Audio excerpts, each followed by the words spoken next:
In an instant, your life can change forever. You think that everything is under control, that you have a plan for the future. But what if a chance meeting, a short conversation, or even just a glance can turn your world upside down? This is the story of how one woman, tired of the mundane, found hope in the most unexpected place, showing that miracles happen even when no one believes in them anymore. Hey, girls, what kind of cold weather is this? Frozen to the bone, ambulance paramedic Abby Stevenson flew into the break room to warm up a little. She smiled warmly at the nurses sitting at the table and put her cold hands to the radiator. Oh, and I seem to be interrupting you here. Sorry. No, not at all, the celebrant replied, getting up from the table. Have a seat. Don't be shy. We're going to make tea, and in the meantime, take the cake. Abby hesitantly sat down on a chair and picked up a plate with a piece of pie. He looked very appetizing and tempting. There was a large cream rose on the chocolate glaze, generously sprinkled with coconut shavings. Abby picked it up with her finger and popped it into her mouth. Why are you so disheveled? Marjorie Parker, who was a good 25 years older than her colleagues, asked. What happened? It's nothing special, Abby replied with her mouth full. We brought one patient to your department, the truck driver. I had an accident at night and lay in the cold for several hours. They found him only in the morning. All frostbitten, crippled, just awful, but surprisingly alive. It's scary to even imagine what he had to endure, but he held on anyway. That's the power of the spirit, isn't it? And all the way while we were driving him, he was muttering something, like he was calling for someone, but it's unclear who. Maybe a wife, suggested Brittany, who was always frowning, or a mom. Men always think about women when they feel bad. I remember my ex once fell into an old well on a ranch and broke his leg. He was crying like a baby, and he kept remembering his mother while I was dragging him upstairs. But he's so big, under 220 pounds, and he was crying anyway. Yes, men are like that, Marjorie Parker shook her head. They look tough, but inside they're still the same boys, and we've been messing with them all our lives. That's our female lot. The colleagues nodded approvingly, agreeing with every word. Only Abby made a disapproving face and sighed regretfully. I feel sorry for him anyway, she said wistfully. The doctors say he's not a tenant. He's been dented too much. But who knows? Maybe they'll make a mistake. He'll pull through. Okay, girls, I've been staying too long. It's time and honor to know. Can you at least tell me what this holiday is about? It's my birthday, Cindy smiled at her. Abby hastily searched the pockets of her jacket and pulled out a tube of lipstick from one of them. Oh, happy birthday then, she said solemnly, handing the lipstick to the birthday girl. I bought it a couple of days ago. I didn't even use it. Cindy gratefully accepted the gift. Abby said goodbye to everyone and flew away. How's your Daniel? Cindy Marjorie Parker asked. Take another piece of the pie. Did he get a job? I got settled, she replied. It's been a month now, and the place is so good, close to home, and the bosses are understanding, and the pay is excellent. In general, he praises me incessantly. She looked at the wristwatch her husband had given her and smiled. Daniel was her first and only love, a simple guy who never tried to grab stars from the sky, but at the same time did not miss what came right into his hands. And although Cindy was usually always proud to talk about any of her husband's successes, for some reason, she didn't want to continue discussing him this time.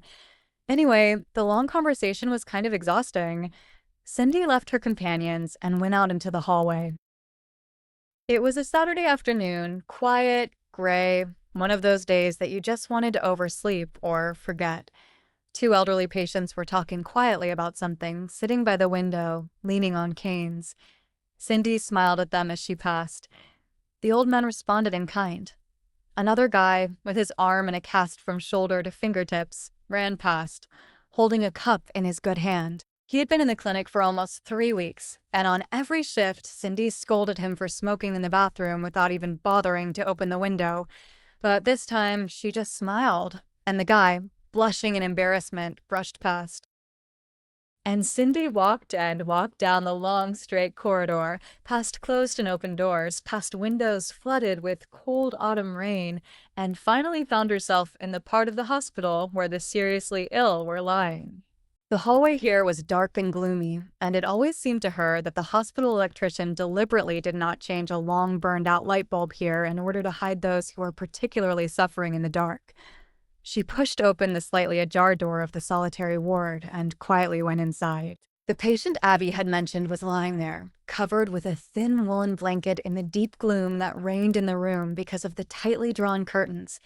Cautiously, on tiptoe, Cindy crept to the windows and pulled back the curtains. The man did not move, and his face, completely covered with bruises and abrasions, froze like a mask. Breathing, on the other hand, resembled a Morse code signal, a whistling breath, a long pause, a heavy exhale, and another inhale, and so on without end.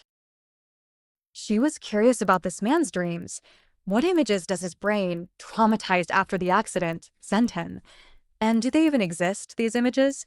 Or maybe this man is now in the cold, hopeless darkness on the other side of the line separating life and death, and remembers nothing about himself or those he loved or hated. Her thoughts were interrupted by the entrance of a nurse. Dana gave him some kind of injection and put him on an IV. "I thought you'd already left," Dana said. "Not yet," Cindy replied. "I thought I'd stop by before I left." "Who is he?" "I mean, what's his name?" "Derek," Dana replied, adjusting the four. "Derek," Cindy whispered. "Does he have any chances?" The nurse gave the nurse a puzzled look and shrugged her shoulders. "That's as God wills," she sighed. "He has a daughter left, a very tiny one, about 7 or 8 years old. I came today. I wanted to see my dad, but the doctor wouldn't let me." Dana sniffed, finished with the V, and they left the room together. "God grant it," Cindy repeated, going down the stairs to the wardrobe. She waited for Daniel all day, but he never showed up. The table that Cindy had set so diligently stood alone in the middle of the living room, and the second hand of the clock rustled softly, as if whispering about the irrevocably passing time. Without waiting for her husband, she put everything on the table in the kitchen. She went to sleep in a cold, uncomfortable bed. "That's the end of the birthday," Cindy thought wistfully, glancing at the clock that showed midnight. And nothing much happened. Since childhood, she considered her birthday to be a special day, the one on which something extraordinary was bound to happen. And when this extraordinary thing did not happen, she was disappointed and reproached herself for her useless expectations, laughing at herself as if she were a naive child. After all, the birthday was special only to her, and everyone else just didn't give a damn. Of course, there were the usual congratulations, gifts, and a tremulous interest in her person, but it all seemed fake and insincere. Daniel was the only one who really pleased her. In the early morning, he would wake her up with a careful, almost imperceptible kiss.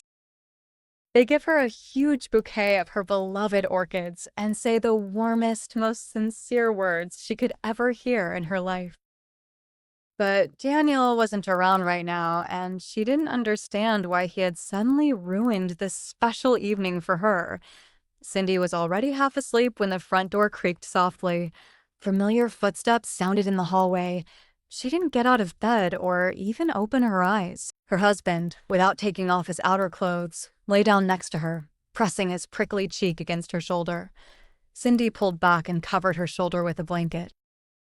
"I'm sorry," Daniel whispered in her ear. "There was a lot of work. I couldn't leave.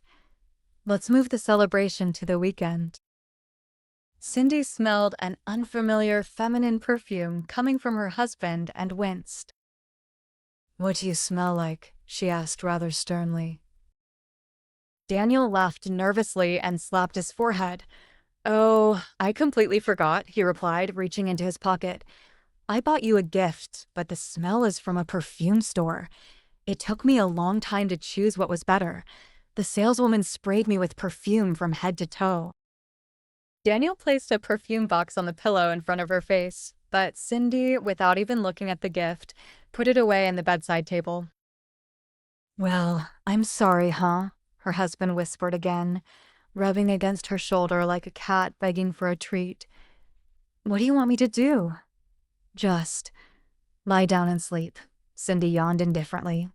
I'm so tired from the day, I'm too lazy to even think. And she, having covered herself with a blanket, for several shifts in a row, Cindy looked into Derek's room, hoping to see him awake, but he never regained consciousness. He was still lying motionless. His breathing had almost faded away so that not even an intermittent muffled whistle could be heard. She watched the patient and waited. He was about to open his eyes and ask her for something, but all the expectations were in vain. Derek was safely hidden from everyone in the darkness of the solitary room, in which not a single rustle could be heard. One morning, when Cindy went in to tidy up, as usual, she suddenly saw a couple of children's drawings glued to the window glass from the outside. Apparently, the patient's daughter, climbing up the fire escape, left this kind of message for Dad. I miss you, Cindy read aloud the colorful inscription on one of the drawings. Please wake up. The letters were large and uneven. A few words were misspelled, but the truck depicted under the letters was drawn very carefully and expertly. There was a smiling, bearded face in the cockpit, in which Cindy guessed Derek with a smile. On another piece of paper, slightly wrinkled and damp, there was a picture of a girl with blonde hair holding the hand of a man in a t-shirt. These simple, unpretentious drawings touched her heart so much that Cindy opened the window, took them off, and glued them to the wall above the headboard. Wow, that's lovely, Dr. Elizabeth Reed, who was monitoring the patient's condition, said admiringly. Where did it come from? What is it? She asked. They were glued to the glass, Cindy replied, mopping the floor. You should let the girl go to her father. Otherwise, God forbid, she will fall down while climbing. After all, the second floor. Yes, I would be glad. What's the use? Dr. Reed shook her head sadly. But it's pointless to upset a child. Well, what if it makes him feel better? Cindy suggested cautiously. Suddenly, he feels the presence of his daughter. He wakes up. The doctor laughed mirthlessly. Oh, that only happens in movies, she replied. Unfortunately, his condition is getting worse day by day. An MRI scan showed that the brain was barely functioning. It is unknown how long he will stay in a coma, but one thing is for sure, the patient is unlikely to ever come out of it. Well, why are you doing this? Cindy exclaimed and slammed the mop on the floor. You're a doctor. You must do everything to make him come back.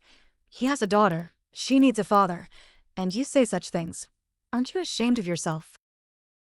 Dr. Elizabeth Reed got up and walked slowly over to the nurse. I'm a doctor, not a magician, she said without the slightest offense. And I'm doing everything I can. But unfortunately, my options are limited, just like any ordinary mortal. I think it's better for all of us to do what we have to do and just hope for the best. Cindy guiltily looked away and shivered. Really, what had gotten into her? She'd never liked to argue, especially in areas she didn't understand. Dr. Reed was an excellent specialist. She's put many people on their feet in these walls over the years of her work, and Cindy certainly wasn't the one to judge her work. I'm sorry, Cindy muttered and picked up her bucket. It just doesn't feel right. It's so gloomy, so cold, as if death is very close. And these drawings, well, they're like rays of light. I looked and my soul feels so good, so bright. Dr. Elizabeth Reed smiled knowingly and left. Well, Cindy, after taking another look at the pictures, went over to Derek, then bent over his face. Come back soon, she whispered, and touched his cool forehead with her fingers. You've been very welcome here.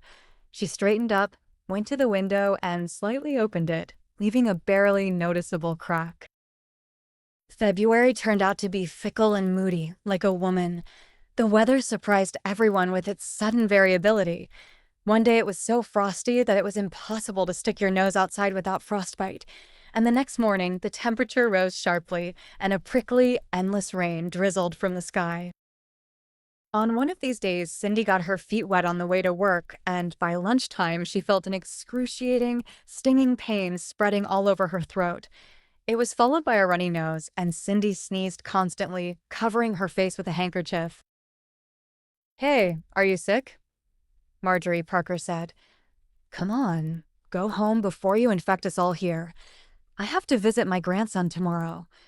I don't want to bring him the infection." "It's okay," Cindy protested. "It's probably an allergy to a new detergent. It will pass soon."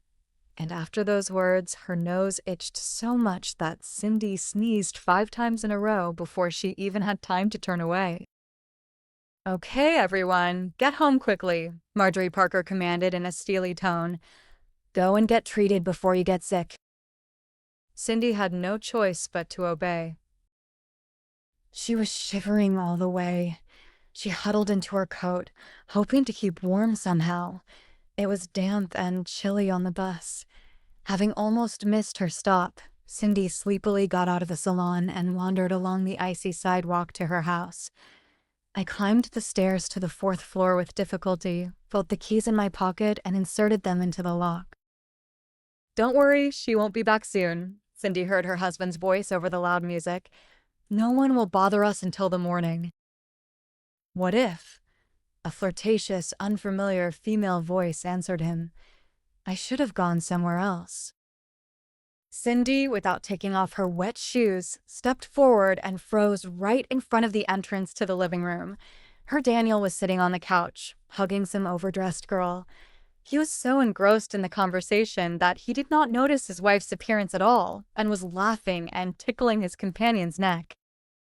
Cindy sneezed loudly, and her husband's hand jerked up sharply, giving his mistress a heavy slap in the face. "Sorry to interrupt," Cindy grimaced, barely squeezing the words out of her sore throat. The girl rubbed her bruised jaw and gave the troublemaker an angry look. "Cindy, don't think anything like that," Daniel began fussily, jumping up. "We were just chatting, that's all. This is my boss, Miss Helen Carter. Do you remember I told you about her?"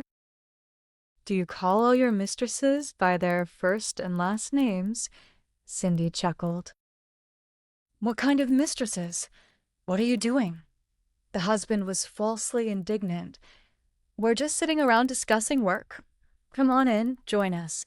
Would you like some wine?" "Drink your own wine," she hissed in disgust. "So that's where you stayed on my birthday. With this one? With this one, right? So you've been working with her all evening. Did you by any chance give me her perfume?" Daniel blinked in confusion, trying to find the right words, but he couldn't come up with anything intelligible. Helen, still massaging her chin, silently rushed out of the living room, and a minute later her departure was announced by the loud bang of the front door. "I think I'll go too," Cindy shook her head. "And you drink wine, and don't forget to apologize to the boss. I don't want to get fired from my job." And Cindy, pushing aside Daniel, who had rushed to her, left their apartment. "You're an idiot to think about it," Marjorie Parker snorted loudly, pouring Cindy strong tea with lemon and honey. "And you were telling me how good he was." "So how was I supposed to know?" Cindy sighed, settling comfortably on the couch next to the heater. "We lived together for 5 years. There was nothing like that, but here, I probably don't understand people at all." "Ah, young, naive." The elderly nurse laughed good-naturedly. "Marry anyone indiscriminately, and then suffer. Here's my Bob, God rest his soul. He courted me for 3 years before proposing to me, and we lived with him for 35 years. Soul to soul, as they say. What about you? It doesn't take a year for you to file for divorce again." Cindy didn't argue, but just leaned back on the pillow in silence. "I'm staying here for now," she said, staring at the ceiling. "And then I'll figure out something about housing." "Don't worry," Marjorie Parker waved her hand. "Listen, get settled in the back room. They don't put anyone there anyway." She took Cindy to room 21, made up one of the 3 empty beds there, and then left to do some business of her own. Cindy lay down in bed, tried to fall asleep, but the scene of betrayal spinning in her head kept driving away the approaching sleep. The fever also kept me awake. Cindy shivered from the cold, hiding under the covers, then suffered from the stuffiness and went to the window to get some fresh air. It's been night for a long time. The city was twinkling with lights, in the light of which small, wet snowflakes swirled. After getting pretty tired, Cindy sank down on the bed and dozed off, but immediately opened her eyes. When she heard a muffled child's voice behind the wall, she froze, straining her ears, hoping that she was just dreaming. But soon the voice sounded again. "Dad! Dad!" "What is it?" he exclaimed, half frightened, half joyous. "I'm here. I'm here." Cindy ran out of the room and headed for the next door. Still in disbelief, she opened it and froze in place. Derek, who had been in a coma for almost a month, was now sitting up in bed and stretching his weakened arms towards a small, dark figure. His daughter was standing by his bed. "Lizzie," he said thickly and indistinctly, peering into the darkness. "Lizzie, is that you?" "Dad, it's me," a tiny voice sounded in response. "It's great that you're awake. The doctor's aunt said you wouldn't wake up, but I didn't believe her. She's a liar." Lizzie rushed to her father and hugged him. At the same time, she cried, deafening the department with her screams. Cindy, who unwittingly witnessed this miracle, instantly forgot about her husband's betrayal and her cold. She just stood there, watching what was happening in front of her eyes. "Where am I?" Derek asked, finally noticing her. "In the hospital," Cindy replied tearfully. "And how did I get here?" She wiped her eyes with her sleeve and shook her head. "It's a long story," Cindy smiled. Derek waited until his daughter calmed down a bit and then lay down again. "It was like I was asleep," he said, closing his eyes. "I dreamed of different things, and then the darkness came, impenetrable, deep, and it was so cold, so lonely." He paused, catching his breath. His whole body was weak and unruly. Derek tried in vain to get his legs to work, which had completely forgotten how to move during the coma. "Light," he moaned, eyes wide. "I saw a light, very bright, as if from the sun, and then I heard my daughter's voice. She was calling for me, crying, and I went to that light. There was nothing else I could do." "And you came?" Cindy said softly, touching his arm. "You're here with us." "I also believed that you would come back from the very beginning as soon as I saw you." Derek looked at her in fright, but suddenly his face lit up. He tried to smile. "I remember your voice too," Derek replied just as quietly. "And I think I saw your face. Yes, that's right. It's like you're leaning towards me. I don't know if they wanted to kiss me or not." Cindy blushed in embarrassment and released his hand from her fingers. Soon, almost the entire department rushed to the ward. Nurses fussed over the suddenly awakened patient, measuring his blood pressure and pulse, and nurses and patients awakened by the commotion crowded at the door, noisily discussing what had happened. Dr. Elizabeth Reed, who was the last to arrive, shooed everyone back to their rooms, then approached Derek. "Do you feel anything?" "What is it?" she asked, pricking his feet with a knitting needle. "Yes," Derek nodded. "It hurts a little." "That's good," the doctor smiled. "It's even wonderful. To be honest, I didn't believe that you would come to your senses. Your condition was too severe. But if anyone really believed in you, it was our Cindy." She looked slyly at the nurse sitting on the windowsill and winked at her. "And as I understand it, she didn't close the window either," the doctor sighed, stroking the frightened Lizzie's blonde hair. "So that you prankster, can visit Dad. Am I right in saying that?" The girl smiled confusedly and clung to her father. "Oh well," Elizabeth Reed said mockingly, getting ready to leave. Maybe it's for the best. I'll see you again in the morning. Rest for now. Well, Cindy, let's go. Cindy, wait, Derek managed to say at the last moment. The doctor smiled mysteriously at her colleague and left her alone with the patient. Thank you, Derek said, making sure that no one else was listening except Cindy and his daughter. Really, thank you so much for your faith, for your words. I'll thank you one day, I promise. Okay, you can just buy me a coffee. Cindy shook her head, trying not to laugh. That will be enough. Are you asking me out on a date? Cindy looked pointedly at Derek and shrugged her shoulders. Who knows, she replied, but it's too early for you to think about it. In a month or two. Derek sighed dejectedly and smiled tiredly. Good. Well, then I'll try to remember where the best coffee is brewed, he replied. Meanwhile, prepare the best dress. He looked into her eyes with such warmth and gratitude that it seemed her heart skipped a beat. 3 months later, they started dating, and nothing seemed to separate them.